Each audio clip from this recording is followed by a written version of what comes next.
Are you tired of buying expensive baits with poorly made feather treble hooks on them? You go out on your first trip, you catch a couple of fish, and the feathers fall off. Well, today we're going to do a video that addresses that problem. We'll talk about the proper tools you'll need, we'll talk about the proper materials, and more importantly, we're going to talk about the proper techniques on how to tie feathers and material onto a treble hook so they'll not only look great, but they'll last. So let's get into this video and we'll take care of your problems right now.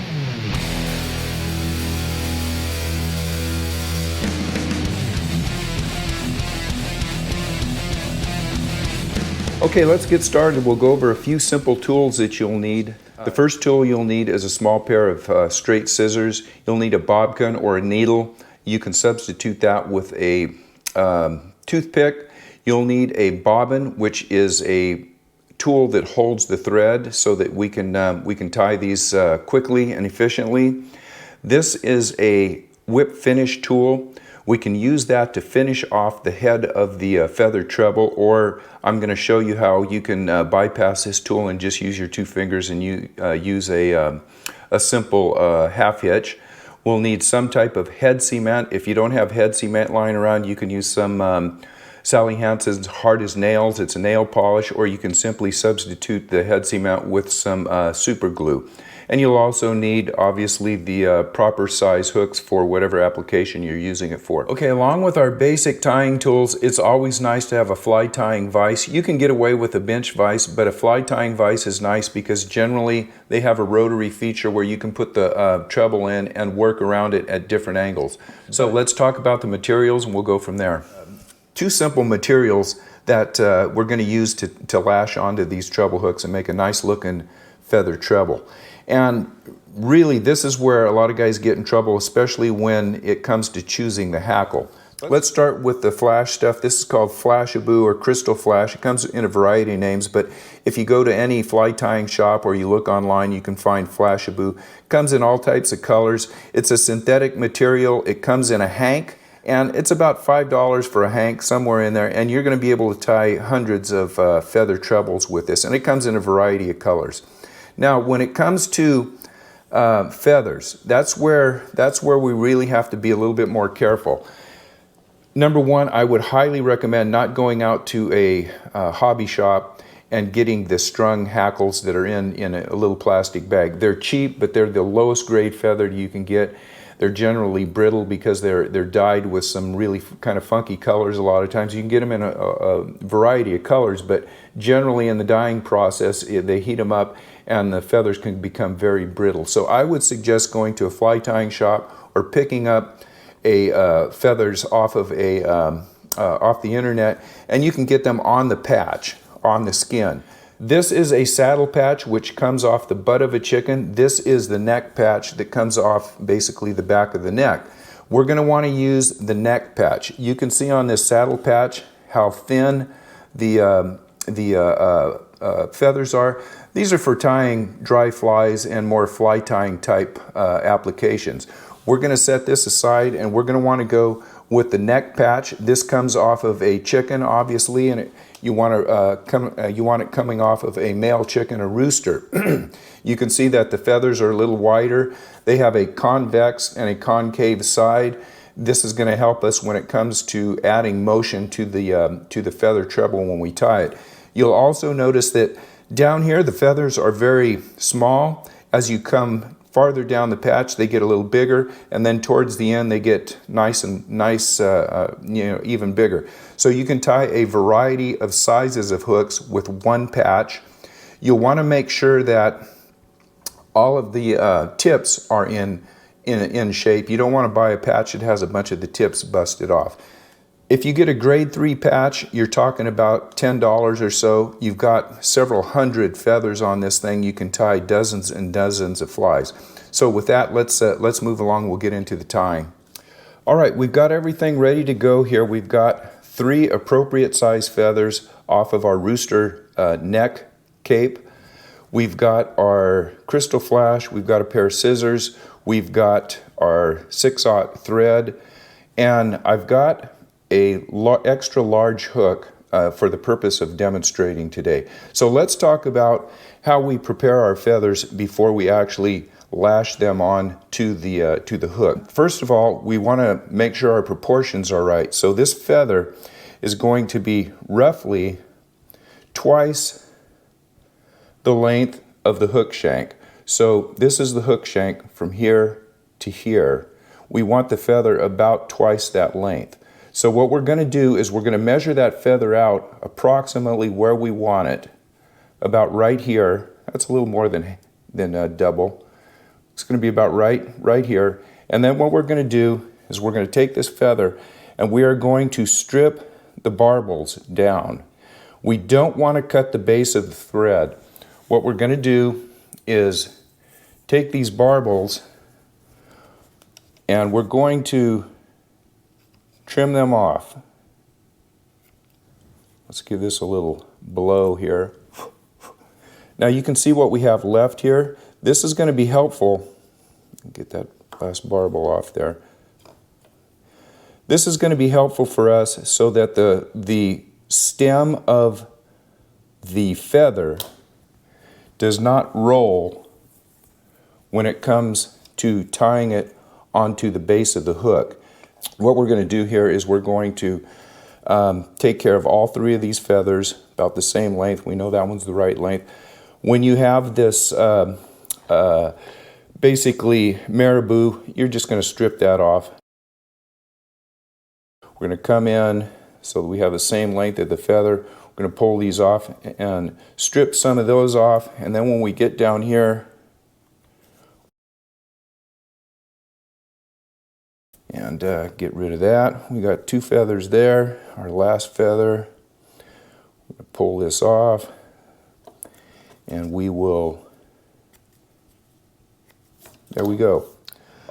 Okay, we've got our three feathers all prepared to tie onto the hook, so let's put the hook in the vise and we'll show you how to tie a basic feather treble. Let's tie this simple feather treble. This is one that I have done, and what I want to point out before I start tying is, if you can see, I have the feathers and all of the crystal flash material coming out of different quadrants of the hook. We don't want everything tied into one section. So if you look at that, it's dispersed around the hook just perfectly, and I'll show you how we do that. First thing we need to do is we need to get our thread on the hook shank, and we're going to start just behind the eye of the hook. We're going to wrap down to about 1/8 of an inch.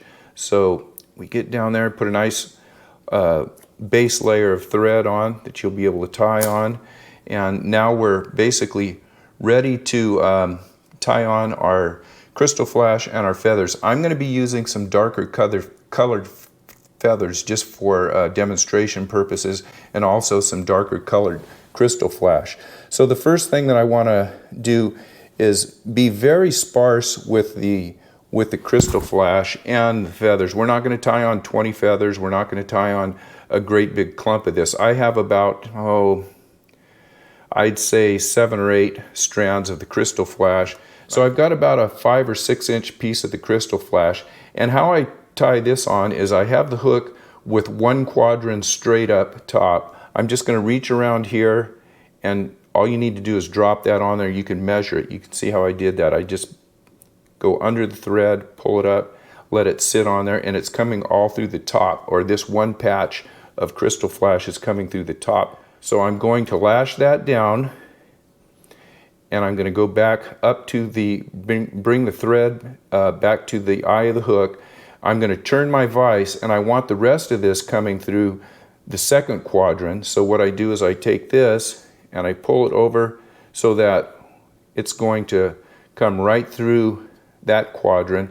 And now I have an equal amount coming through this side of the hook, an equal amount coming through this side of the hook, and then on this side I'm going to roll it around, and I'm going to take one more very sparse, maybe about 4 or 5 strands of the crystal flash, and I'm going to do the same thing here. I'm going to wrap it around here,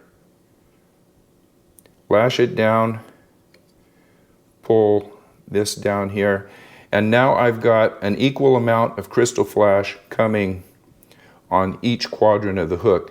We're not going to worry about cutting this until we get done putting our feathers on. So now we're ready to tie our feathers on. Okay, this is where it gets tricky for a lot of folks. And this is why we have adjusted our feather with the barbels left on the stem of the hook. We're going to measure it to where we want it. And remember, this feather is roughly about twice the length of the shank of the hook. So we have this here. I'm going to put this approximately where I want it, and I'm going to put my thumb on it, hold it down. I'm going to take 2 wraps of thread, and I'm going to make sure that this is in the right place. We want the concave side up like this. We don't want the feather moving down this way. We want it up. That's in a pretty good spot. So what I'm going to do is now I have this with only 2 lashes of thread on here, and I keep the base on because we can move this around if it doesn't sit right on the hook properly. So when I actually do my locking the thread or locking the feather down, I'm going to go around the feather very light with a light wrap, and when I come up, I'm going to put my pressure up this way. And I'll put my thumb on it and I'll wrap it in there, and that ties that thread in, or excuse me, ties the feather in just like that. That feather's not going anywhere. So that's one. We're going to move it around. I'm going to put my feather in about where I want it, put my thumb on it, 1, 2 wraps. So now I've got my 2 feathers in. I'll go for my 3rd feather here, and we'll measure that in. I'll put it right on the top. Light wraps, 1, 2. I'll look at that and see, I don't like the way that's on there. I have that stem. I could put it on. Oh, that one just didn't lay on there right. So what I'm going to do is I'm going to redo it. Put my thumb on here. 1, 2. I'm going to look at that. That looks a lot better. They're all pretty even. I got to pull that one in maybe a little bit. Shorten it up. That's why we got the stems on it. Then I'm going to take 1, 2, and then tighten it up again with my pressure on the thread going up this way. I'm not applying a bunch of pressure when I'm doing this, otherwise it's going to roll around. Very light pressure, and then up here, and that should be locked in. So I can take an extra turn or 2 to lock everything in, and what we're going to do is we're going to clip these bases of the feather off. Get that one over here. And then we're going to wrap back to the head, and I'm using a little heavier thread just so you guys can see it. Now what you can do here is just basically do a half hitch. Okay, let's go over that half hitch one more time. We'll put our 2 fingers here, put this around here. 1, 2, 3. That's really all you'll need. Now if you want to buy a whip finish tool, the way you would work this is just simply take this tool, put it in here, wrap it around, and you're doing the same thing. You're just going to do 2 or 3 turns and hit that up, cut it off. And then last but not least, to put a nice little coat on that, we're going to use some whip finish, or excuse me, we're going to use some head cement, and we'll just hit that on there. I got a little bit much on there on that one. Doesn't matter. But that puts that nice little sheen on there. Let's see what that looks like. Yeah, it looks pretty good. Just doing this quick for demonstration. A lot of times I'll use a bodkin or a toothpick to just kind of get this evenly around the head there. And then once we have that, we can just take this and get that trimmed up to where you want it. And basically that's our feather treble. Everything is nice and dispersed evenly throughout the hook, and got another one here. So let's get back to the river, and we'll sign off. That's it, guys. It's pretty simple. Once you have your tools and your materials, it's fairly quick to tie. It'll take a little bit of practice, but it won't be long before you'll be tying some great looking custom feather treble hooks, and they'll last a lot longer than the feather trebles that come from the factory. So I want to thank you guys for watching. If you haven't already subscribed to In Deep on the Delta, make sure you subscribe. Tell a friend if they don't know about it. And you know what? Go out and catch some fish. Have fun tying these things. We'll see you guys on the river.